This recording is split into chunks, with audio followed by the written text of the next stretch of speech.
So, what is progressivism? Are we all progressing? Are we on the right side of history? What do politicians mean when they say they're being progressive? I mean, who would be against progressing? Surely we all want to progress. Should Christians be progressive? And what's the alternative to progressivism? Is it regressive? And do we really want to be that? That's what we're looking at today.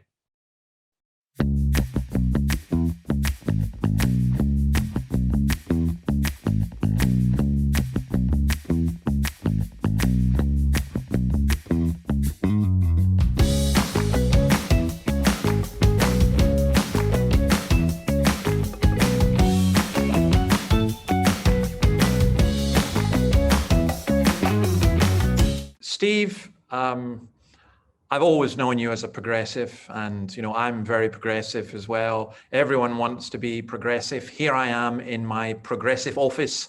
It's beautiful. It is beautiful, isn't it? Yeah, in the City Bible Forum office. So we're having our kitchen table in the City Bible Forum office. Look, progressivism is just one of those words that people don't really think about. And that's what we're going to look at in terms of this program now. A lot of it is about language. So I came across this clip that I think is hilarious with Tracey Ullman, who is a British comedian who manages often to hit the button right on the head. So I thought this was hilarious. Let's see what you think. So, Dave, funny sketch, like Tracey Ullman. Have you seen the behaviour that's caricatured in that sketch? I have. I must admit, not so much in the office here and not so much in the church. Maybe that's because I go regressive and backward. In fact, someone today just tweeted out, but watch out for him. He's a regressive, backward, so-and-so. But no, I have seen it. I've seen people really concerned, and it's so easy to wind people up as well.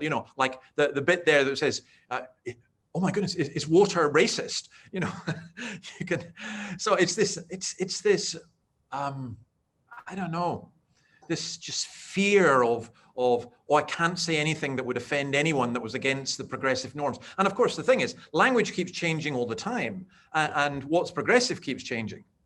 Well, that's the issue, isn't it? That what's progressive one day is suddenly seen as cancelled the next, and we have to be careful. So we don't want to get involved in the progressive situation there, I think, in the way that sketch shows. But Dave, are you progressive in your understanding of the word progressive? Are you progressive? Do I want to make progress? Yes, but I want to progress towards the heavenly kingdom. Progressive in the sense that's being used. Now, you'll notice how the word woke is used. And there are some Christians who get very upset about this because they say, well, surely we all want to be woke, because this is an example of language having changed. Woke initially meant being awake to the injustices that Black people face, particularly in the United States. Well, who doesn't want to be woke in that sense? But woke has now come to mean just any progressive agenda whatsoever. So, for example, there's a university here in Australia, there's a couple of hospitals in the UK who have decided that you can't really use the term mother anymore. It has to be just stating parent. Sorry, you laugh because you think, no, don't be serious. But this is actually happening. You can't use the term breastfeeding anymore. And I'm sorry if that term causes offense to anybody.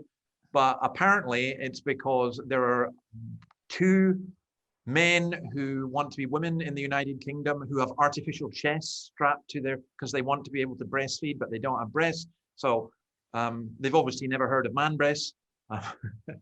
They haven't been to the beach at Bondi for a while. The beach at Bondi, yeah. But I mean, oh my goodness, it's no, in the sense of, progressive to me means overly virtuous, takes offense easily, identity politics, believing in microaggressions. That was in the sketch as well. Okay, so Dave, you're kind of pillaring it a little bit.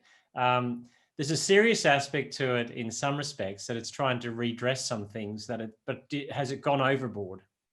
Oh, it's, if it's swinging, it's gone there. I don't think it really helps. So, for example, I would be utterly opposed to racism, but I would argue that progressive racism, progressive anti-racism ends up actually being quite racist. So, if they judge people by the color of their skin. Yeah. So, if you're pale, male, and stale, which is apparently okay to say, Well, we are. which is us, then, we're finished. So are you saying Christianity, I mean, one of the charges against Christianity is that it's had its day. It hasn't managed to resolve anything. It's regressive, but there might be I mean, if you were to put the word progressive with Christianity, doesn't C.S. Lewis talk about anything that's attached to the word Christianity, his book, Mere Christianity, always dominates the Christianity rather than actually informs it. Yeah, so progressive Christianity isn't really Christianity. It's progressive politics, identity politics with a Christian veneer, with Christian language. So what do you do? Yeah, sorry, Dave. What do you do when it seems like the narrative of progress doesn't spring out of nothing, though. There's a Christian element to being something in history is moving in a certain direction. Yeah, so the idea of progressivism politically is that human beings, evolved out of the swamp and we're advancing towards some kind of secular nirvana, and that human beings always progress. I think the Christian view is somewhat different. I think we see history as being cyclical, but still going somewhere. Ultimately, I think going towards the new heavens and the new earth. My argument would actually be this. My argument would be that what we call progressivism is actually regressive, because we're regressing to a Greco-Roman pagan view of the world. Now, we don't have time, this table to go into all of that, but I think that's really important. Yeah, this is a short series. We should have called it, Are You a Greco-Roman Pagan? But some words from Revelation 21, because I think this is what we're saying, that the progressive narrative, when it's taken away from the Christian framework, is aiming somewhere that it doesn't really know. Yeah. Yet the Christian framework says, then I saw a new heaven and a new earth. This is Revelation chapter 21, the last book of the Bible. For the first heaven and the first earth had passed away, and the sea was no more. And I saw the holy city, New Jerusalem, coming down out of heaven from God, prepared as a bride adorned for her husband. And then it goes down to say, God will wipe away every tear from their eyes, and death shall be no more, neither shall there be mourning, nor crying, nor pain anymore, for the former things have passed away.